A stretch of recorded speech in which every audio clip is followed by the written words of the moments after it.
We've had a couple more nightmare reproductive health care stories come out this week, and I want to tell you about the one in Alabama. The one, fortunately, where the mom survived. The story is about Tamara Costa. She's 24 years old, married, has one child, and found out she was pregnant with a second wanted child. Unfortunately, after a routine checkup towards the end of her first trimester, she found out that her fetus had a high risk of triploidy, which is a usually fatal chromosomal abnormality. She was sent for further testing with a specialist. The specialist performed a high-resolution ultrasound and delivered the terrible news that the fetus didn't have a skull, the heart, liver, and other organs were outside of the body. It was absolutely a non-viable pregnancy. Full stop. He said termination was his only recommendation, but he wasn't going to say anything more. She had to go back to her doctor, her OBGYN. So Costa and her husband went back to the OBGYN, who confirmed this and then handed her a post-it note with a phone number and the words Planned Parenthood Chicago on it, and that was it. Alabama is one of the 14 states in the U.S. with a total ban on pregnancy terminations in virtually all cases. Since Trump's Supreme Court handed down the Dobbs decision in 2022, performing a termination in Alabama is punishable by up to 99 years in prison plus a $100,000 fine. Costa's doctors wanted nothing to do with that risk, but there's more to the story. It gets worse. Once Costa and her husband got to Chicago, which by the way they had to max out their credit cards and find childcare in order to do, they also had to wait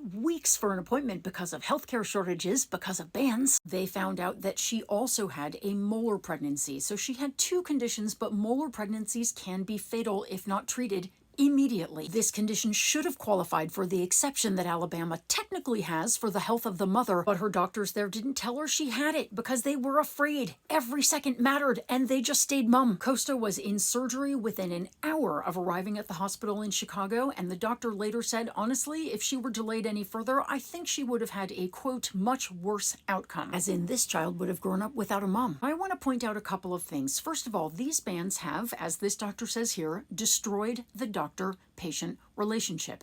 Doctors in these states are so afraid they don't tell people the truth about their conditions. Second, and this is the most important point, these laws are not about preserving life. As Costa herself said afterwards, it seems like they're concerned with life, right? But the only person that was affected was me. Her husband added it was like she didn't matter. Her life was at risk and it didn't matter to anybody. It didn't, because Republicans have decided that women don't matter at all. Or as Trump said just this week, I'm gonna do it whether the women like it or not. If you love a woman, heck, if you love a girl, this is something you should know. And it doesn't have to be this way, y'all. I believe in the fundamental freedom of Americans to make decisions about their own bodies and not have their government tell them what to do.